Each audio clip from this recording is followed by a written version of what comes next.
Hello and welcome to the Scrap Metal Armory. In this video I will be talking about collecting things. I'm collecting bladed weapons and I will just tell you a little bit about how and why I started. Here on YouTube there are a lot of people with vast amounts of knowledge. I'm currently not one of them and I think that's why it might be interesting to see someone in the start of their collecting, let's call it collecting career. Every day I'm trying to learn new things about the things I'm collecting, where they're from, what they are, how they were used, and everything. At this point I totally forgot where I was going with this video, so here is some footage I recorded earlier where I actually get to the point instead of rambling on. So here is what I was actually trying to say. And I am sorry about the terrible light conditions. I started to research it, and that I think is, for me at least, the most interesting part of collecting. Of course it is nice to have the swords hanging on the wall, it looks good, and it's fun to have them to show people and other stuff, but the research is the real fun part. So this is a little bit different from most other people I have seen on YouTube that might have sword collections with 200 or 300 swords and have collected in 30 years and have all the knowledge from the start. Instead, this video and this channel will be about the start of a collection. I have 5 swords, I think, a few bayonets, and I think 1 dagger. So as you can hear, my collection is quite small compared to other people's. And I still don't really know everything about all of my things I've collected. I thought it might be interesting for some of you to see how a collection starts. At least for me, how my collection started. Which might help you if you have ever thought about collecting, or you yourself just recently started collecting things. It doesn't have to be military weapons, it can be anything. Hopefully it will be interesting to some of you. And as I said, I will talk about how I started collecting. And for me it was 3 main things that made me start collecting. First of all, I started practicing HEMA, Historical European Martial Arts. I fought medieval fighting with sword and buckler, and also with long sword and dusak and a few other weapons. But quite soon I realized I really want some real historical weapons, not the modern training weapons that I bought.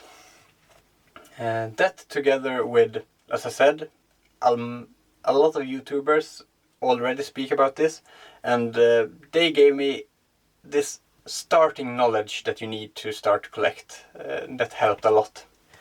And then I was given this thing here. This is a Swedish, Swedish 1896 bayonet. Quite a very common bayonet. But I was given this. This is my grandfather from the beginning. He didn't use it in the army, he just found it in the most northern part of Sweden. And when I was given this, I just thought, now I have 1 historical weapon. I might be able to get more if I collect, keep an eye on different places where I sell them, and of course also make sure that I have a little bit of money. But yeah, this is the thing that started my collection, I would say. And as I said, it's the 1896 Swedish bayonet. It's manufactured by Eskilstuna Järnmanufaktur, or in English, the Eskilstuna Iron Manufacturing Incorporated. And these were made from 1896 until, I'm not really certain, they were made in quite a long time, and were used until the 1990s, I have heard. But the Eskilstuna Iron Manufacturing only made them until 1912.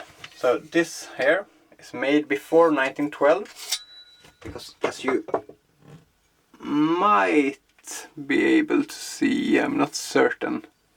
Let's see if I can get some good lighting on it. Otherwise I will put up a picture, I think, instead. You can see the maker's mark for Eskilstuna.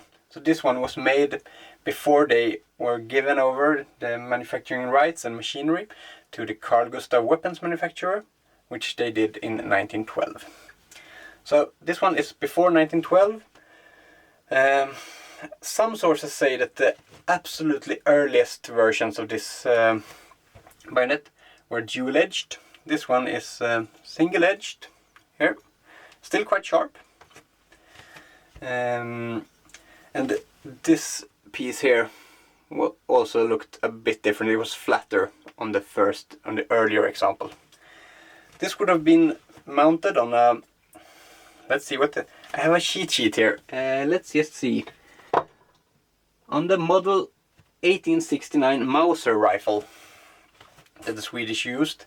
It was also used during the First and Second World War. The latest, the Jungmann self-loading rifle used these as the bayonets, and that was in the Second World War. My guess is that this one would have been used for a defender, a potential defender for Sweden in the Second World War, because that's the most logical reason I can find for it being in the most northern part of Sweden. Because on one side of us we have Norway, which were invaded by the Germans during the World War II, Second World War. On our other side we have Finland, who were fighting the Russians or the Soviets. So we were neutral, but we were in the middle of these two big fights. So we were quite scared. In the northern part of Sweden we have a border for both Norway and Finland, so I would guess that that's a defender in that purpose would have had this, and for some reason stuck it down in the ground and left it there, probably when the war ended. But as I said, this is quite an early model. I would guess it would have been sitting in a warehouse somewhere since 1912 until 1939, and then were put out in use when they needed it.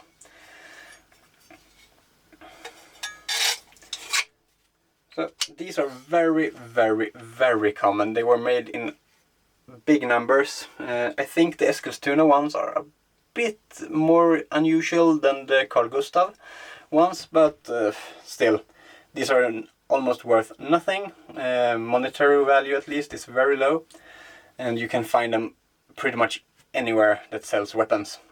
But for me this is a very interesting piece, both, well, mostly because it's my first one, also because it was my grandfather's, and because you might be able to see some numbers there, and I will see here. Those numbers say 5, 124 and number 73, and I think that means that this is the this knife or bayonet belonged to the 124th rifle, or the 124th man in the 5th company in the 73rd regiment, or the other way around maybe. Anyway, I think that's quite interesting, because technically I would probably be able to somehow, with those numbers, find out who actually used this one. I haven't done it. There are a lot of things I haven't done that I will do with this one. For example, clean it. But yeah, I think it's quite an interesting thing, and that is the main reason I started collecting. Then my interest started with bayonets, went on to daggers, and then more recently swords. I hope to show many of my swords and daggers and bayonets in upcoming videos, but this was more, yeah, a little introduction. I hope it was interesting to some, and I hope some of you will also stick around and well, watch the rest of my videos. Have a nice day, and see you later.